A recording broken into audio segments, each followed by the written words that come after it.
Hey everyone, David here, and I've got some exciting news to share.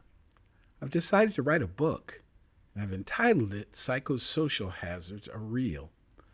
The book is intended to help clarify the fact that psychological safety cannot be achieved without paying attention to the psychosocial hazards people are being exposed to. Despite how much individuals might be interested in treating others with kindness, dignity, and respect, many cultures are so full of psychosocial traps that no psychological health and safety effort can ultimately succeed.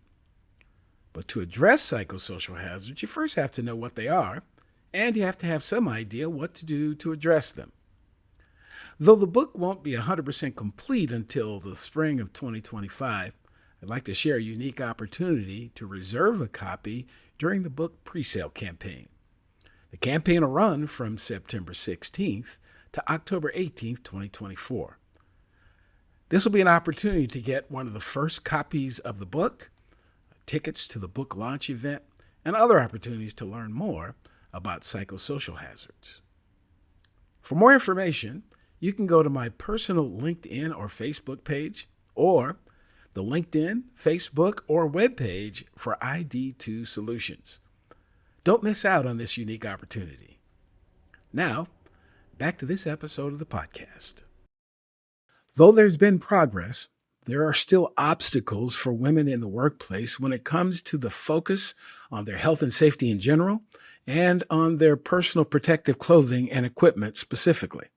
We'll talk with one of the country's fiercest advocates for the health and safety of women in the workplace up next on this episode of the Psych, Health, and Safety USA podcast. From Flourish DX, this is the Psych, Health, and Safety USA podcast.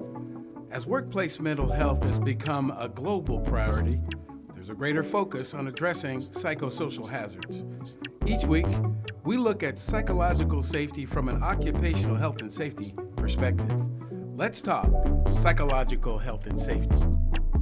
Welcome to this week's Psych, Health, and Safety USA podcast. I'm your host, Dr. I. David Daniels, and I want to thank you for tuning in.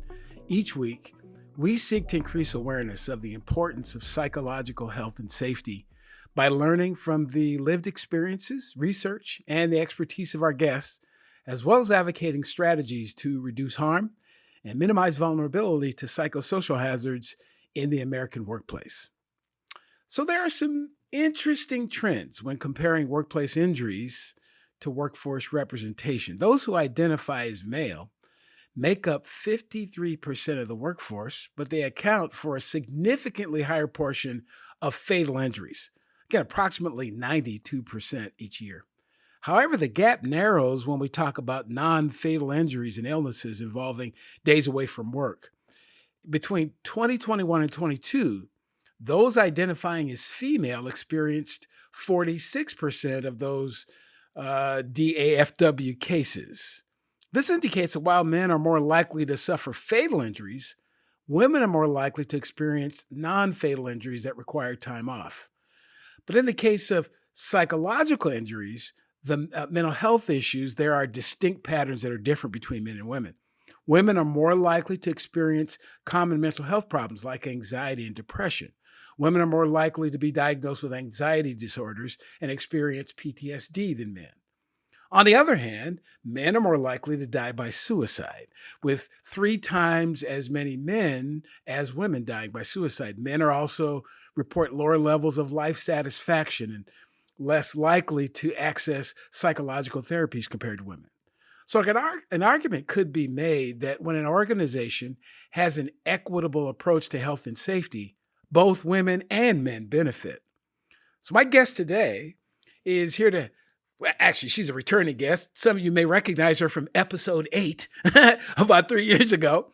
And it's high time we got back and had another conversation about this whole concept about equity. Because again, there is this view sometimes by some views that equity means, well, it's good for them, but it's not good for me. Equity is actually good for everyone. And we're going to have some of that conversation. And we're going to start it off for those who may not have met my guest. I think it always appropriate for to have an introduction of my guest by my guest. And in this case, with this question, who is Amy Roosa? Who is Amy Roosa? I think 3 years ago I answered I was not sure.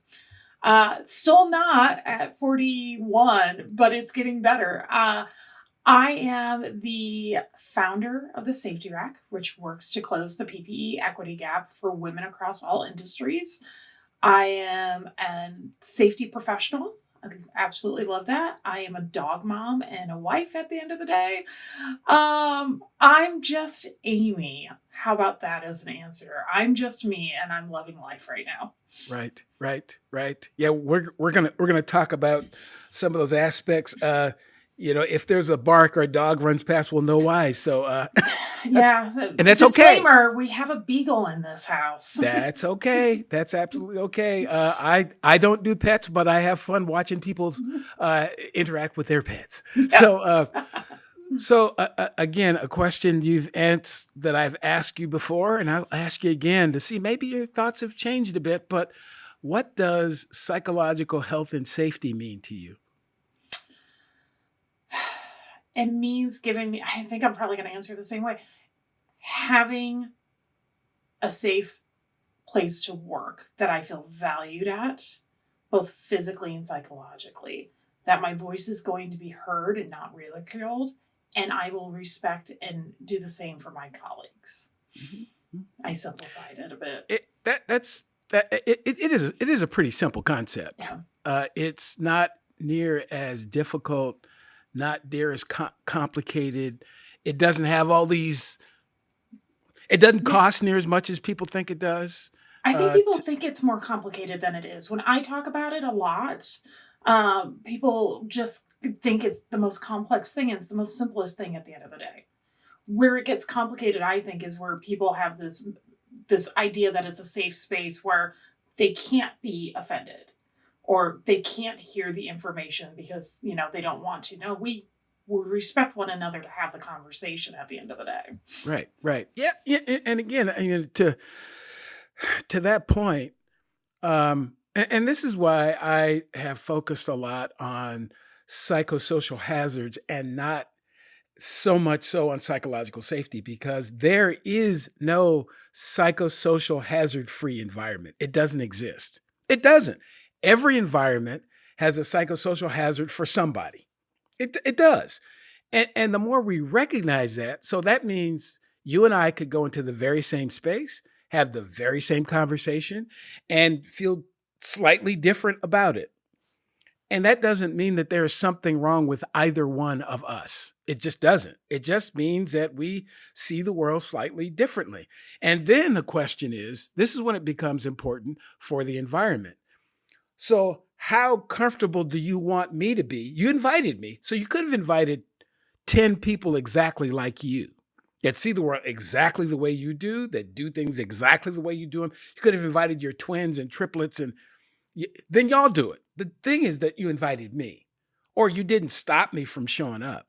And there was a sign outside that says, we're open. It says, I'm an equal opportunity employer, that we're looking for qualified women and men and blah, blah, blah. You said all that stuff because what you want from me is probably something I can offer. You want a skill that I have. You want me to help you make money. You want, you've been a rep for, big companies. They want Amy to go out and talk to that client because they'll buy from Amy, but they won't buy from Bob. It doesn't matter what the reason is. But so you want me to go out and do that part. But then when it comes down to a hazard that is a little bit more for me, the question is, what are you going to do? Because if you don't do something, you put me in a position where I have to do something. And what I do, you may not like. It may not work for you, but it's going to work for me, which may mean going to another employer or something like that, or taking on another job. So talk a little bit about this safety journey that you've been on. So how does a kid in Iowa get interested in PPE equity? I mean, it's not something that a lot of people are interested. Yeah. How does that happen? It's very niche, isn't it? In a way, like it's It came out of back in 2018 when I co-founded the Midwest Women in Safety Conference. We're sitting there that first year and we're having this discussion with a sales rep who's talking about all the latest, greatest PPE coming out. And he just kept saying, and we have new men's gloves, and we have this men's jacket coming out, and we have these men's in front of a room of 60 plus women. And it just made me realize how complacent I had been as a safety professional.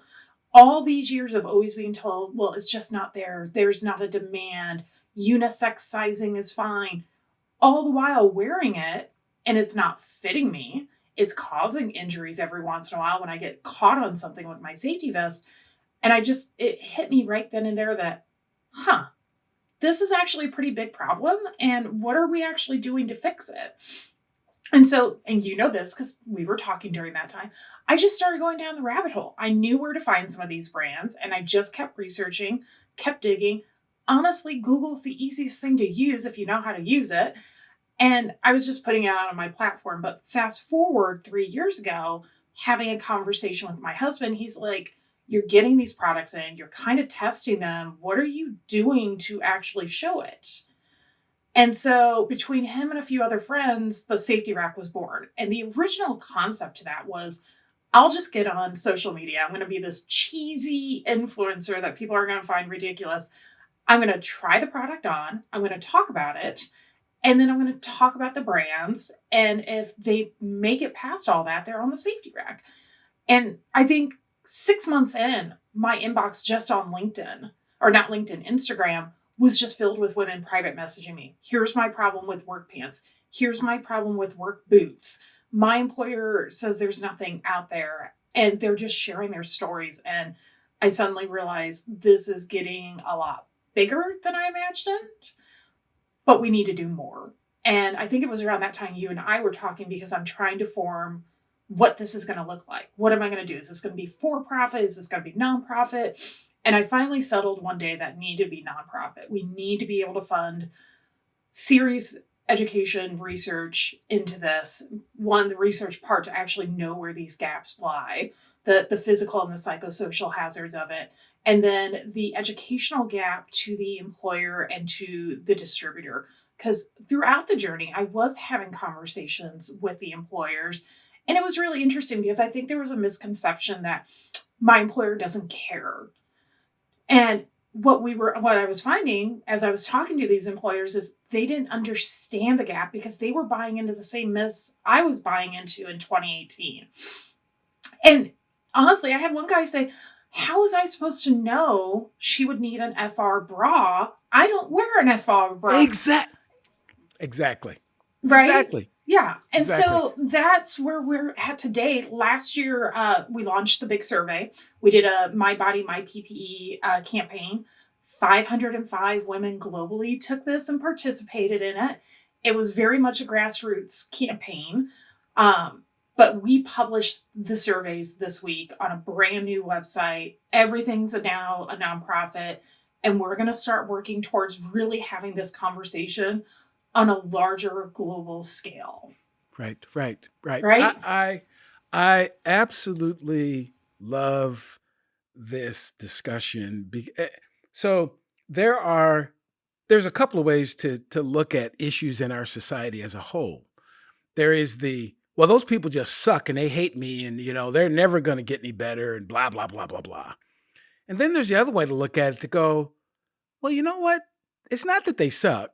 It's honestly that they frankly don't know there's a problem in the first place. Number one, some don't know there's a problem in the first place. There are other people who know there's a problem, but they're too busy dealing with their own issues, whatever those are, to do anything about it. And then there's those who know there's an issue, want to do something about it, but really, don't have somebody's got to create the platform. It's got to start someplace. It's that type of deal. And I'm finding it really interesting to see, the podcast is 3 years old. And when I first started, they were out there. I didn't know that there were people who who first of all knew it was an issue at all, second of all, wanted to do anything about it. And now we're starting to come around. I'm actually finding people, yeah, we know it's a problem and we got to create a system to fit it. It's much more common terminology now online, on social media to talk about psychosocial hazards. Yes. And every time I keep going back to 3 years ago when you told me you launched, how I was like, okay, I kind of know this is an issue. And I knew about it because of my other friend, Dr. Selena Perlman. She had been a guest speaker at the Women in Safety. And that's what took me down that rabbit hole, along with I knew your journey during school, too. We talked about that because I read your dissertation. You got to stop doing that stuff, though. But that was eye-opening. If I hadn't done that, if I hadn't known you or Selena, I wouldn't have really thought much of this. And I think as a safety professional, it's the other layer to the problems that we're having in the workforce. It's another layer to this PPE equity that's going unnoticed that I want to, really talk about in the coming months. And it's just so interesting to now see it on the forefront. That's right. Yeah, because again, I think about this as you know, I spent a bunch of time in the fire rescue service, and a significant number of our issues across the globe, not just in the U.S., but across the globe, we wait till something really bad happens, and then we go, that was bad. That shouldn't have happened. And then we kind of stop there. But there was a reason that happened. And if you go down the rabbit hole a little bit further, you're going to find something that was actually very simple that could have been done about it, and nobody did it. And when we talk about PPE in general, just in general, who was in the room when the standard was written or when the law was passed? It was when the OSH Act was passed, all 19,674 words of it, of course. Only 2% of the people who even approved it were women. So they weren't safety people. They were elected, from all over the country. And they go like, well, at least after, 194 years, we finally decided to do something to make sure that our workers weren't getting injured and killed. So again, it was a great step, but there weren't people in the room that had any expertise or any idea how these issues would affect women, because it was mostly made for men. And again, I really enjoy having these conversations and being honest that not all of those people were misogynistic pigs. Yeah, they weren't. They were just normal guys who didn't know anything about. Yeah, that's right. If you don't know a problem exists because it's not in your warehouse, but then you do realize it exists, you do, I believe, have an obligation to step up and help resolve it as part of just being human. Yes, I hope. Right? Yeah, because that's really where the challenge is for some. Is there again? We can excuse the people who don't know at all. The challenge is with the people it's an issue, but again, I also have to argue almost on their behalf. It's an issue for them. And it might be an issue for me. And the question is, how much do they care about me? And some of these folks just don't. And again, I would rather some of these folks be honest that, look, I'm not in a position, I got a lot of stuff going on, I can't help you with that, as opposed to, oh yes, we support our people and we want our folks, safety is our number one priority and blah, blah, blah. They say a bunch of stuff to get your hopes up. And if you look behind it, there's nothing there because they don't even know what they just said. Yeah, they don't. What is that saying? If you're going to talk the talk, you have to walk the walk. And a lot of times you just get that lip service with, this is what we believe in. We made this great statement, or we made a safety program that we're going to champion. But then when you go and look at their safety records, you're like, these two things don't match up, people. Right. And if you go look at who is leading that effort, so again, a bunch of dudes decide, oh, we're going to help the women, but they never ask any women. They come up with something and they go to Amy and go like, try this. You could have asked me. I know I'm not the president, CEO, and that kind of stuff, but I am a woman or I am a man or I am whatever. Just come and ask me. Though I may not have a level of expertise to go out and design the garment, I know what fits and what feels good. Right. And I'm more likely to wear it if it fits good and I feel good in it. And I've been on the other end where I've been given PPE and just told, well, we did the research and this is the very best on the market, but they don't have small gloves. So here's the extra large that we bought because we got a bulk discount. And I'm just like, make that make sense to me. Like, Yes. you just told me this was going to be safe, but now it's going to need to be like taped down or pushed down, or you know what? I'm just going to probably say screw it and take it off my hands to do the job.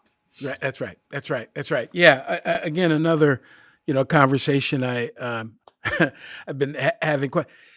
Safety is not just about the safety things that we do. It's about how safe people feel when that we do that thing.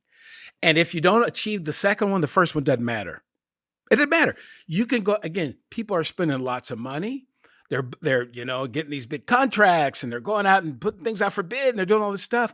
The missing part on the front end is getting the person the person or the persons that I'm trying to help involved in the solution making. Not so again, say this so often as well. Safety doesn't work well when you do it to me, and it doesn't work well when you do it for me. It works well when you do it with me. I You want love to that be saying. safe? Yeah.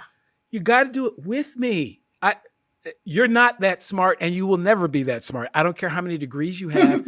You don't know how I think and you don't know how I feel. And that's why when we do job hazard assessments, you better involve the employees. And that is one of our recommendations in the equity report right now coming out is involve your female workers in that decision process.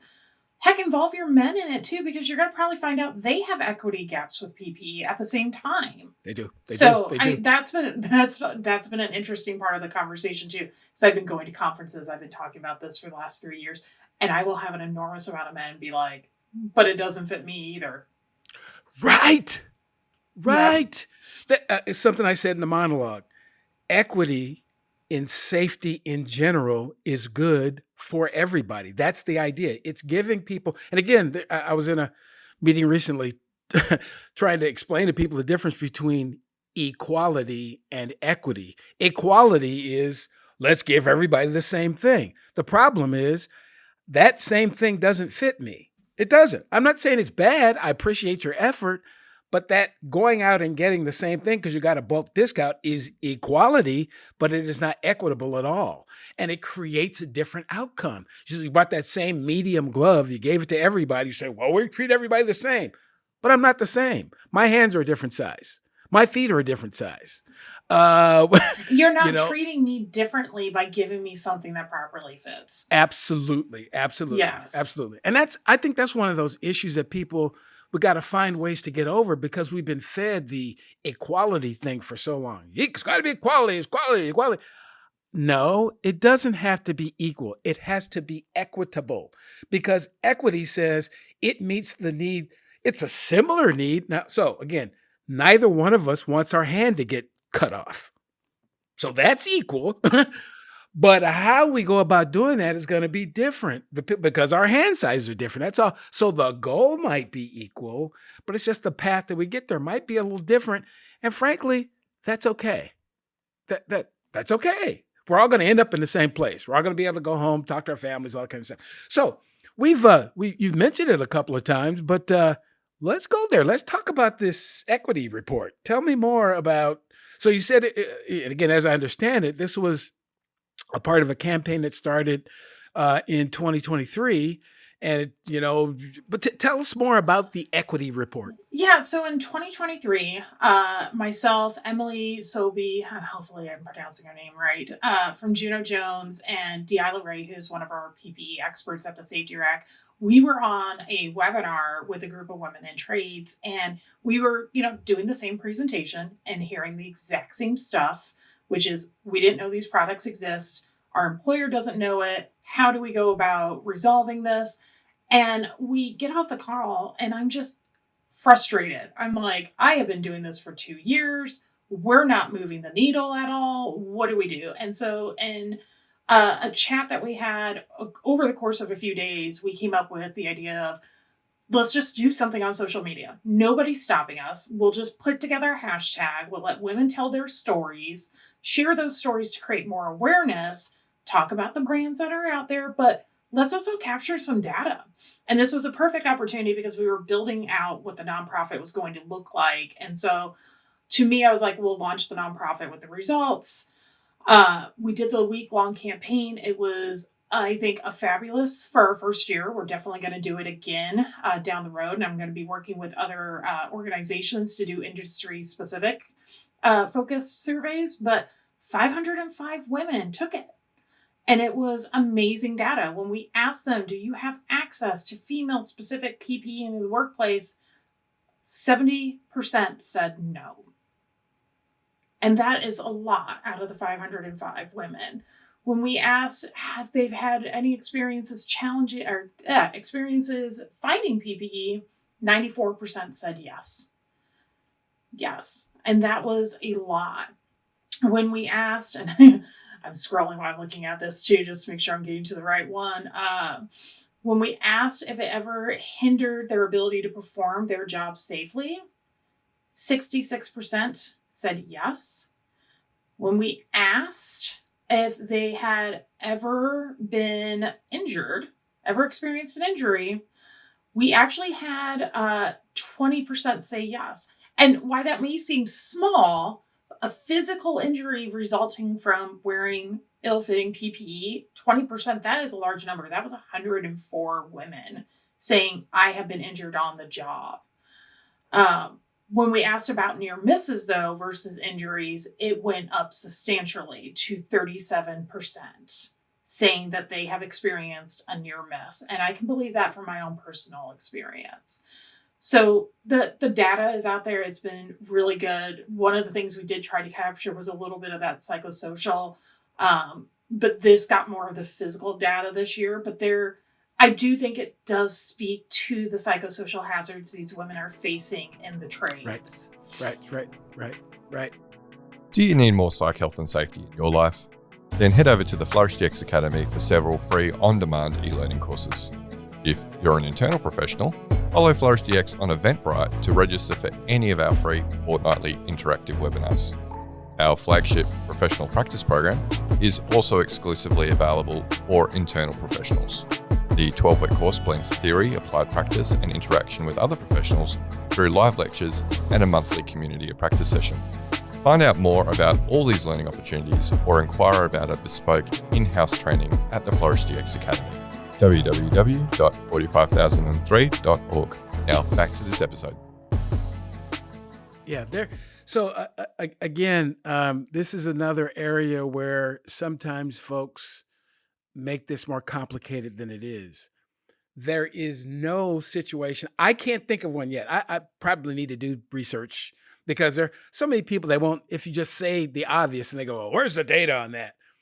Try to think of a scenario where a person gets a physical injury that has not also gotten some form of psychosocial injury at the same time. Just tell me one.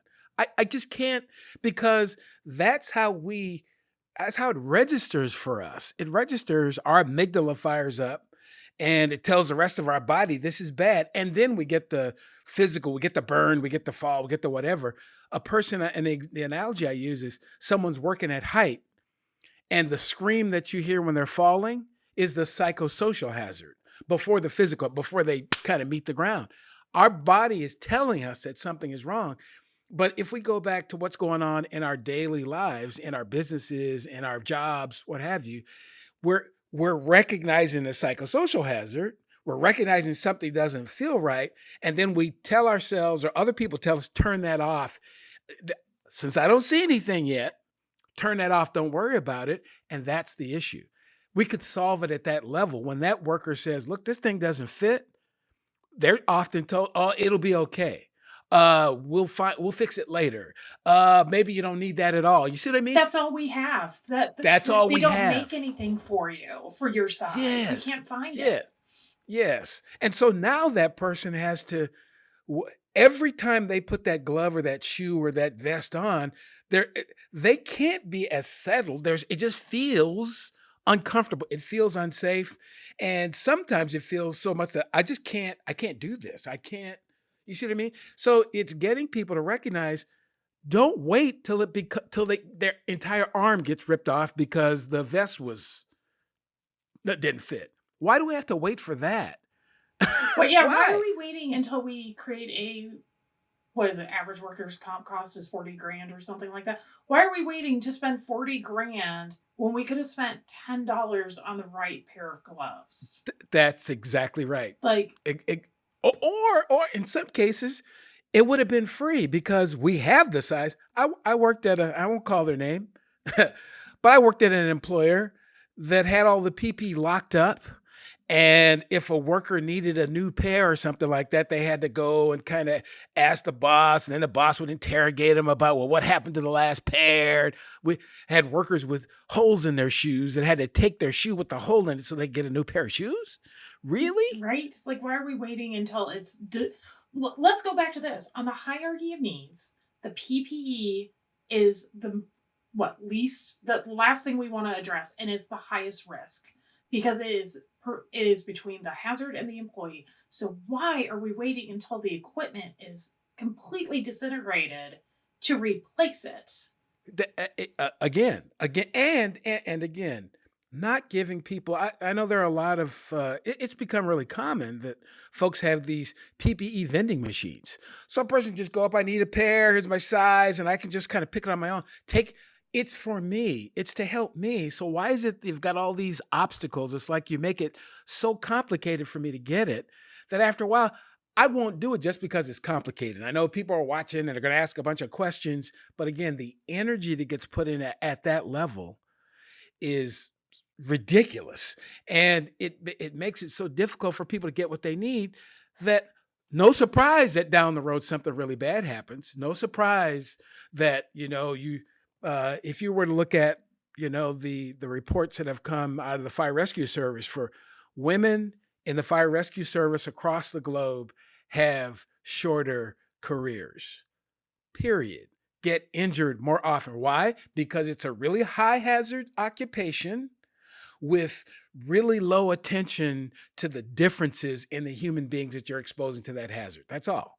But again, that applies to construction. That applies to manufacturing. That applies to everything. The higher the hazard, the greater the chance a person's going to get injured or killed. And the more important it becomes to make sure that this barrier between them and that hazard fits and works for them. Yes. And that is For them. key to closing any gap that you have, especially an equity Yes. gap. Yes. So the report is out, and The folks are report going is to get. out. Well, I don't know when this will drop. I'm guessing when it drops, it will be out. When it March drops, it'll be 7th. out. Yes. Yes. It's not out as we're recording, but by the time this hits the air, it will be out for people to see.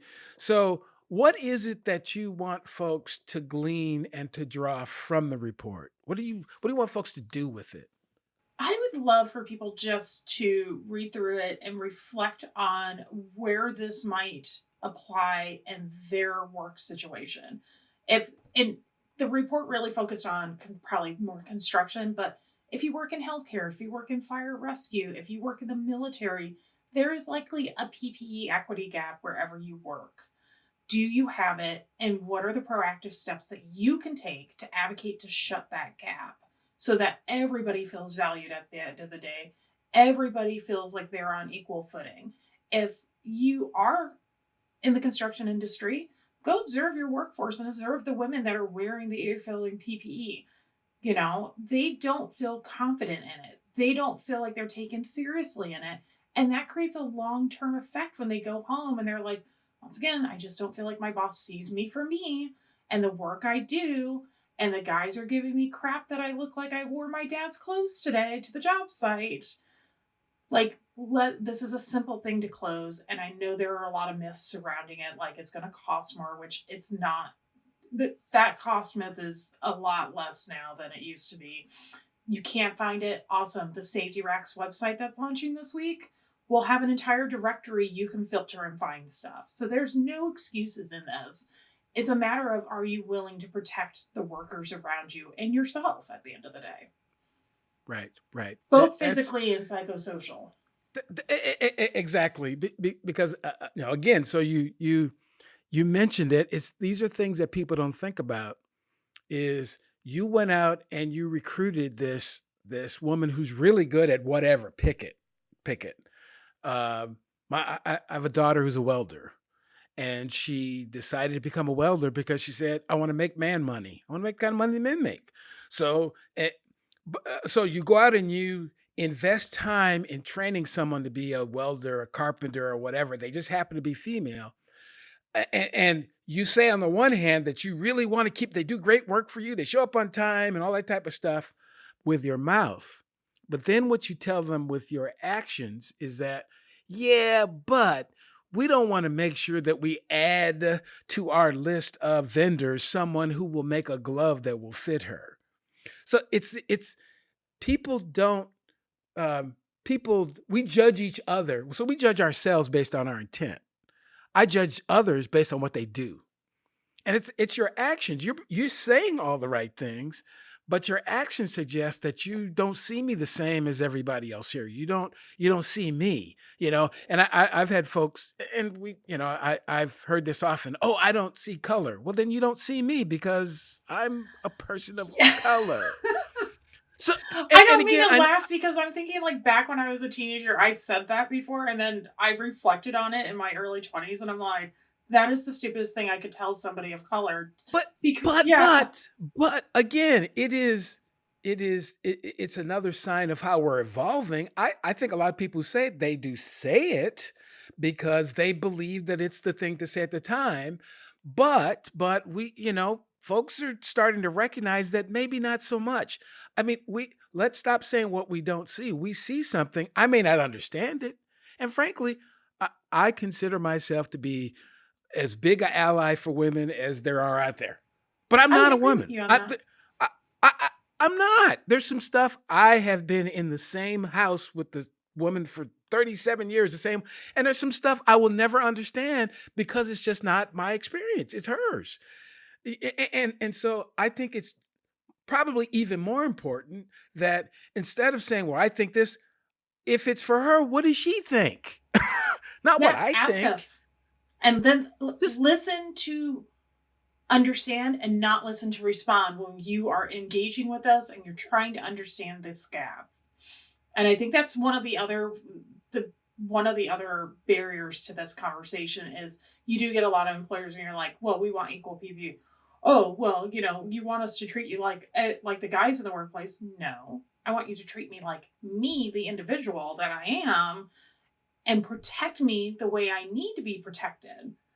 I don't want to be compared to the men on a job site. I want to be just on the job site and protected so I can do my job and then go home.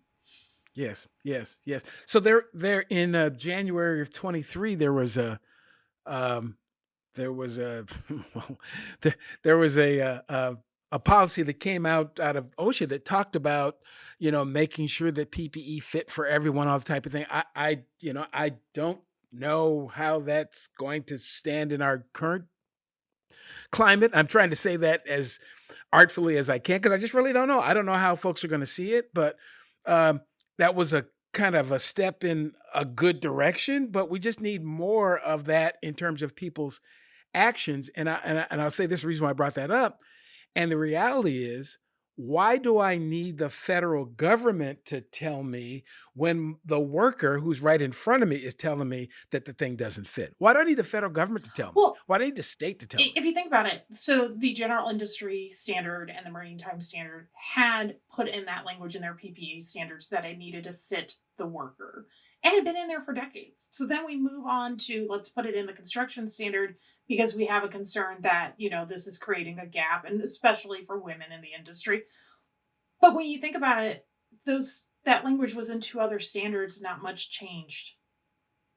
So really, our government can try to make these standards, which I think is great. They can try to enforce it. I mean, you have to have a very specific PPE related injury, I think, to have OSHA come out on site and enforce that part of the standard. But it's really there, I think, as a guiding thing for employers to be like, yeah, they're saying it out loud too, that this is a problem. What are we going to do before it has to be enforced? Before there is another insurance workers' comp claim? Before somebody's sitting at home with an injury, or just going home at the end of every day mad and frustrated because they're wearing gloves that don't fit them, or wearing boots that are shrink it pink it and were designed for a man's foot and not a woman's, and she's exhausted both physically and mentally from it all. Mm-hmm. Mm-hmm. Yeah, yeah. So the launching of the safety rack as a nonprofit, I recall. Matter of fact, I still recall when you came on before. You actually had a rack behind you I and all did. that kind of stuff. It's all Yeah. on the floor now. Right. But you've recently launched a nonprofit using the concept of the safety rack as a nonprofit, an entity, and I, to be quite honest, I'm. It is wonderful to see that you've chosen to address the issue and not necessarily try to get rich off of it, because a lot of people will say, that's a thing, I can create a thing, I can become a millionaire, but they never really solve the problem. No, and this is so funny. Not really funny, or interesting. I was in Maryland for a conference this last weekend for women in trades. And one of the ladies like, why haven't you made profit off of this? Why haven't you partnered with distributors and all? I get the stuff from distributors. Either I pay for it or they send it to me. But I do not take money for it, for the simple fact that if it makes it onto the Safety Rack site, then it was approved. I never want to be financially influenced to make a decision to the women that I am choosing to protect.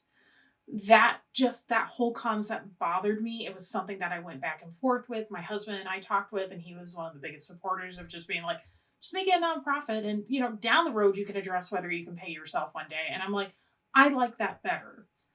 Because this isn't about making any money. This is about creating something that's going to help women now and in the future. And that, to me, whether it's a girl that's 4 right now wanting to be a firefighter or be in the military, or a girl at 18 wanting to get into being a welder, or a woman right now that's driving semis down the road, they all equally deserve to be protected. And that's what I want to create in this space for people.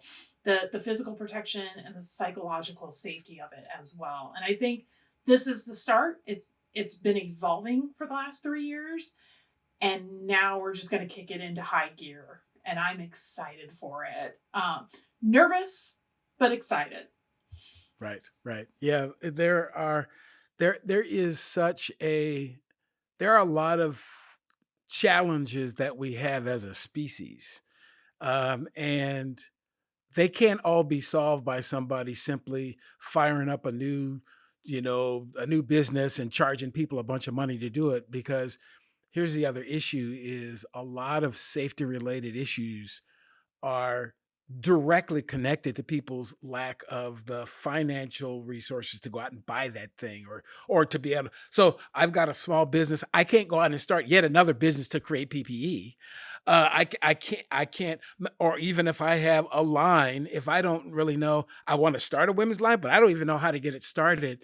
So one of the things that I see the Safety Rack doing is connecting the community of people who are already interested. And I think we've been starting to do that more and more. You've seen the emails go through, so you know. Yes.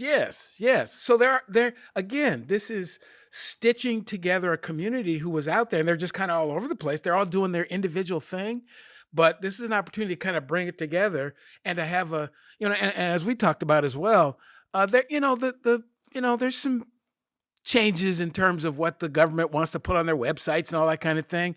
But the need hasn't gone away, and it creates now the opportunity. If you want to know where to find information on particularly PPE related equity, go to Safety Racks. That's where it is. Period. And as people are developing things, they'll know. Like, just send it to Safety Rack. That's what they do. There's enough space, there's enough opportunity, and there's enough challenges that it's just going to help a bunch of people. That's all. And ultimately, it'll provide for the folks who are investing in it as well. Yep. Yeah. I 100% agree. Absolutely will. So, if give us just, in our last, 5 or so minutes here, give us a little bit of a peek behind the curtain of your um, of where you see this equity report, the safety rack, where you see this going in the next 3 to 5 plus years. I mean, what's out there? What are some of the possibilities? I think first and foremost, like this survey coming out, this paper really is just the beginning. We're going to start collecting more data because we need the data to really guide the conversation and the development of the resources. I want to be able to work with other organizations out there that want to collect that data with me and with us. And then I also want to raise the money to start working with some people that are doing some serious research. I've been meeting with over the last 3 years some amazing researchers at universities who are trying to close that gap, trying to do that research, but they need some extra funding to get that going. It's very rare that we see that research done on women, and that was one of the things that shocked me in my last 3 years of going down this was we don't normally do this research for women, and we should be. It's expensive, and there's certain other like qualifying things where you gotta sync up stuff and have the right amount of women, and I've been learning this as I go, and I appreciate everybody giving me that education because it just helps create the vision of where I need to take it. So we got to get some more data points out there. I want to share the stories of women in the trades who are experiencing this, share the stories of the manufacturers that are designing this so it's educational, get some more webinars out there, or get some webinars started, so that we have all those education materials out there as we're guiding this, as we're developing the research, as we're developing these reports. And we're just going to slowly start eating the well, the PPE equity well. We're just going to start taking the little bites and getting it done. And I'm excited to see where it's going because the conversation does grow. And I have women and men reaching out to me all the time, talking and thanking me. And I think they've just been waiting. And I was slow to do this, but it was intentional. I did not want to rush this process. I wanted to make sure I had that vision very clearly stated. And I think I really appreciated it when I shared you the business plan, what you said about how detailed I was at just the layout of how I wanted to do this. And we're going to keep tweaking it, and we're going to learn, and we're just going to keep being there for women in industry. Right, right. Yeah, if you think about most of our society as a whole, but certainly our economy, it was built to achieve particular things. It didn't, and generally, it did not anticipate the involvement of women. That's why these companies say, "Oh, we've been around for 110 years" or whatever it is. Um, I'm generally now looking for so what has changed, because you telling me you've been around for 110 years tells me that women and people of color probably weren't involved, and that's not to say you're a bad person. That's because people they start feeling some kind of way when I say that. I'm not saying you're a bad person. I'm saying that system was not designed to solve today's problems. It was not. That's why we need things like equity reports in the safety rack that are designed for a particular issue that was forgotten about by some. Again, I'm not saying you're bad, but you didn't think about this. We've thought about this issue, and this system is designed to address that issue. 5 years, 10 years down the road, there will be other things that, other issues that pop up that folks hadn't thought about. But this is a solution for a problem that's been around for a while, or certainly an approach to a problem that's been around for a while. And it's just about time. It's about time. It's about time.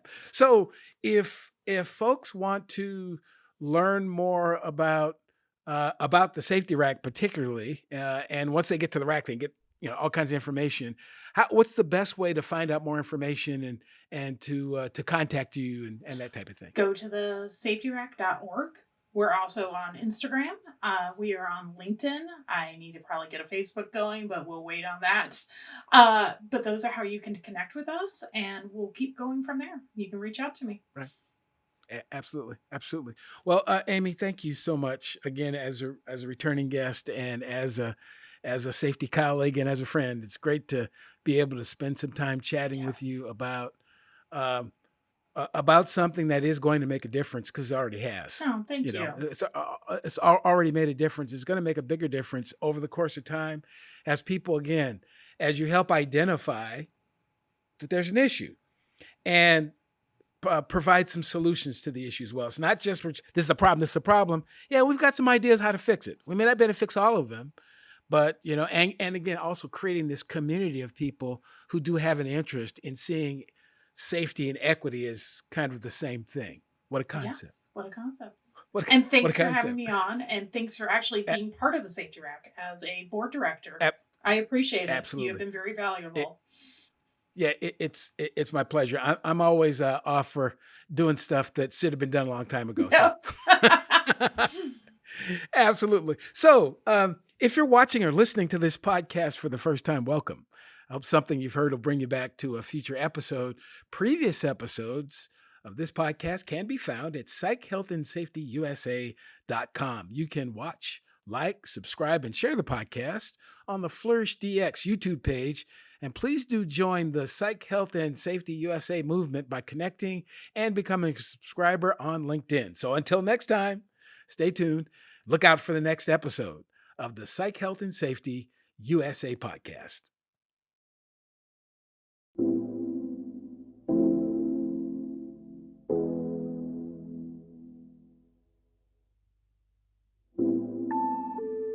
Tune in each week for new episodes of the Psych Health and Safety USA podcast.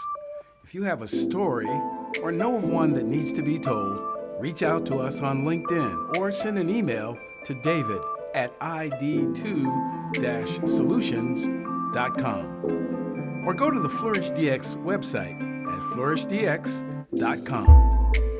We'll see you next time.